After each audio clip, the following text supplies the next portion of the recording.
what they,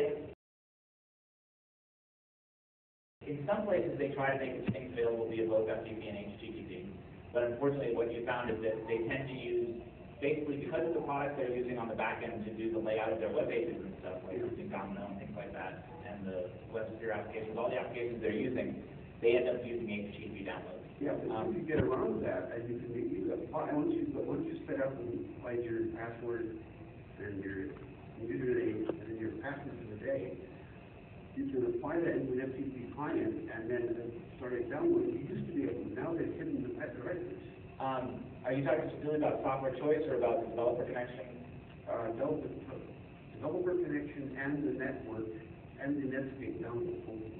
Okay. They've changed. I will certainly take that feedback back. I know the people that work on developer connection as well as software choice, and I will take that feedback back that's a very annoying thing that when you do those downloads, there's no way to do them via FTP. Because if you use a proper FTP client, it can actually catch and restart the thing if you try. Yeah.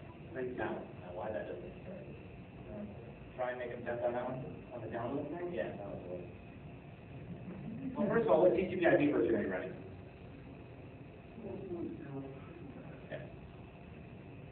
We've done a lot of investigation into this particular download problem, and we found that it seems to be a mixture of conditions based on the dialer you're using, the TCP/IP level, and Netscape itself. And the best information we've had so far is it looks to us that the information we're getting back from the TCP/IP packet says that the download is complete. Not that it's been aborted, not that it has an error, but that it's complete. Right. And there's still no information yet as to why we're getting the information from the server to say the download is complete even when it isn't yet.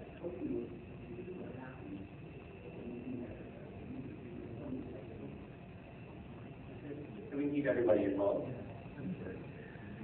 Looking at it as a user sitting in front of the terminal, Netscape, something wrong with Netscape, or Netscape decides because of new things are talking to you, that it's finished, and it pops, and the little window shuts down. Right. And we are really just users of the dialer and the TCP/IP level on the machine, and we're getting information back from them that doesn't seem to be correct. Yeah. So we're still investigating that, trying to figure out how we can work better with those applications in order to resolve this problem. We don't have a good answer. Yeah, we've engaged If I touch anything on the if I touch anything else on the machine, that increases the probability that the signal will be sent to Netscape greatly. So that's why I wound up just putting it on a machine and using the machine alone. We've engaged the TCP/IP 4.x team. They're aware of some serial problems on Aurora. Aurora happens to be running the 4x stack. And so we believe that the problems are related, but we have fully engaged the TCP/IP 4x team. We've got customers that we have actively running traces, and like I said, everything we found, and I don't want you to think of us as a pass the buck team, because I think if any of you guys have been involved and what are opposed, we're not people to do that. This is something that we have had a full-time person dedicated on this problem for 2 months now, on this problem alone. So that gives you an idea of how much time we've invested in it. And what we found is that there appear to be problems with TCP/IP. We had at least one person who gave up and backed off to TCP/IP 3.0 and the download problem went away. And we've done extensive testing with Enjoy versus the Global Network Dialer and found that the IBM Global Network Dialer doesn't show the same problems that Enjoy does. So it's not that Enjoy has a bug. It's not that. It's that somehow the interaction with the TCP/IP 4x stack and Enjoy is causing this behavior. And I realize that it doesn't happen on Netscape 202. I realize that it doesn't happen on Web Explorer. So we've actually even gone back and looked at the source code for 202 we started, and we couldn't find any differences between how 202 is interacting with the stack versus how 404 is and 461 are interacting with the stack. So we're still in the middle of investigating this one. We've got a lot of people on it. And that can do to help the user. If you are able to continually reproduce the problem, I'd love to have your name and your card, because we've had some people to help us with it, and they weren't able to help us after a while. So anybody that we can get that can consistently reproduce this problem, we'll be more than happy to give you versions of the browser that can give us trace information. The other thing we found, which is a real bummer, is that Enjoy, when Enjoy is running, you can't do IP tracing. Something they're doing is turning off the IP tracing facility. There is a flag that you can turn on, at least in this set for LAN, you can turn on, it's supposed to overcome that Okay. Because that's part of the other problem. We're having the customers run IP trace, but whenever they run IP trace on Enjoy, they don't get any results.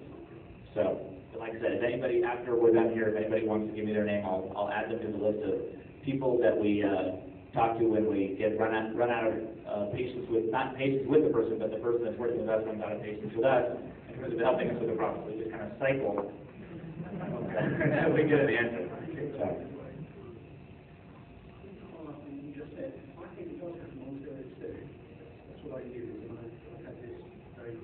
That would make me really happy. As surprising as that might sound to you, that would be a very nice thing to know. Okay, that's good to know. Thank you. The major problem with things like this is it's an inconsistency because it's a timing issue, it's a machine issue, you're doing other things, you've got the dialer, you've got your connection speed, you've got a lot of different variables changing the status of what it's doing at any particular time. So it becomes more difficult to track down. In fact, there was one customer that they had a consistent problem, and we sent them out on a level of product that had the debug tracing is they would give us back some information. When they ran that version, they didn't have a problem anymore. Didn't they? And the other problem we have is that a lot of you guys connected high speed to the internet, but you obviously don't live in Austin, Texas, because we couldn't get a phone line connection over 28.8 to save our lives. So it's very difficult. So what happens is, like, somebody says, well, I use Enjoy and I'm running it, let's say, I don't know what the multiple numbers are, but let's just say 48. I think that's one. I'm running Enjoy at 48. Well, the fact is that the only way I could ever connect using Enjoy running at 48K is moving somewhere else in the United States. There's no other choice. So it becomes difficult for us to reproduce some of those time-dependent problems. We've all got cable modems now, so 48K, what is that? Whatever. So, but that's also part of the problem is that combined with the fact that in order for us to use Enjoy, we have to connect to an outside ISP, which is a whole other issue to deal with working inside the company. So we've had people use their personal internet accounts in order to do testing on this. So we definitely have a focus on it, and anybody that can help us, we're very appreciative. So. Two things on that, Mike. My first question, I also have occasionally, I have a DSL connection. 461GA occasionally drops off the download through an Enjoy firewall. Maybe that's a common thing, but it's across the land through an Enjoy firewall has a DSL connection. So I'll be more than happy to give you a breakdown on that.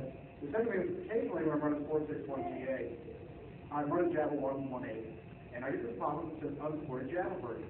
And I'm not sure who it's coming from. It's coming from the browser. The browser obviously is producing the message, but what is who's instigating that message and why? I came up to me earlier today with it. I've got a guy that has a scenario that he's running 117 and he gets that message and then he crashes. So I'm going to hook him up with our Java guy at home. The unsupported Java version is really only supposed to come up if you're running something other than 117 and 118. So anybody that ever sees that message on 118, 117, we're going to have to go back and figure out why we're putting up that message. The problem was that we stopped supporting 116 in this release. And what we had was that people didn't understand why their Java wasn't working. It didn't crash or anything, it just didn't work. So we were asked to put in a message that said unsupported Java version when it didn't work. And I had not heard until today that there were cases where it showed up on a 117 and 118. As I'm saying, I can't detect that the Java's not working or anything. Everything seems to work properly. Everything will pop up. I say go. I say okay to it. And Java still works. And everything seems to be working fine. I've seen that too. Weird me out too. Doesn't happen on my machine. All right, next question. So anyway, I've got somebody that I've got their card. I'm going to connect them up with Bob, and hopefully when they have an answer, when he has an answer why that guy doesn't work right, we'll have an answer why you don't work right. Yeah, now that IBM has decided to start charging for software choice and probably the next updated browser, they kind of pointedly said that one of the features available next year would be an update to a browser, but they didn't say Netscape. What's the reason for that? Web Explorer.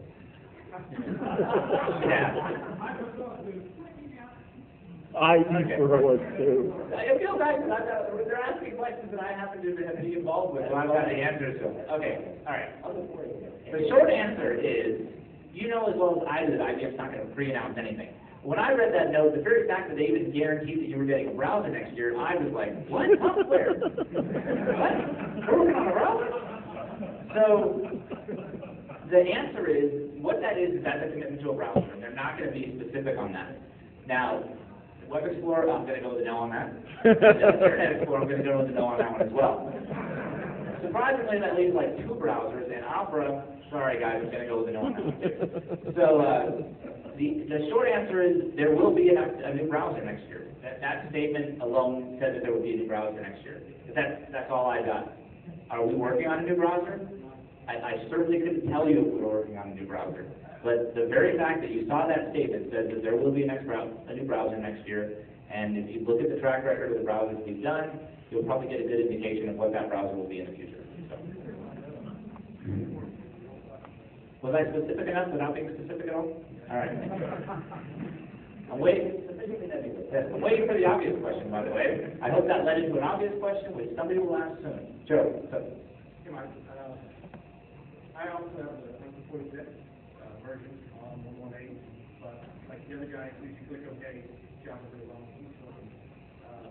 Nobody told us. You didn't have it in the beta. Well, we didn't put into words that was That message is added after the beta. Ah. Take it out. If we told you guys how many such bugs was out added after the beta, you just curry your nipple. And all the drag draw. Yeah, well, yeah, that's true. You got the drag draw after the beta, so you got to give a little credit on that one. Yeah. I'll mention him by name so he'll be famous. That was Jeff Jones, another member of our team who's got a great deal of that working. So he's the one to thank for that. So we're very happy that it's in there. And the next thing, I never, ever could get any file to download for Testbed 404. I always kept 202 around for that. 461, I've been able to successfully get down. Huh?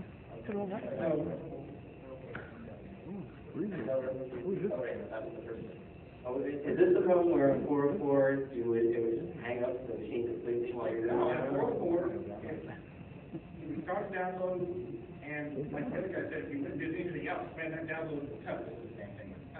Or, you know, and even if you left it alone, chances are it's crap out in the middle of it.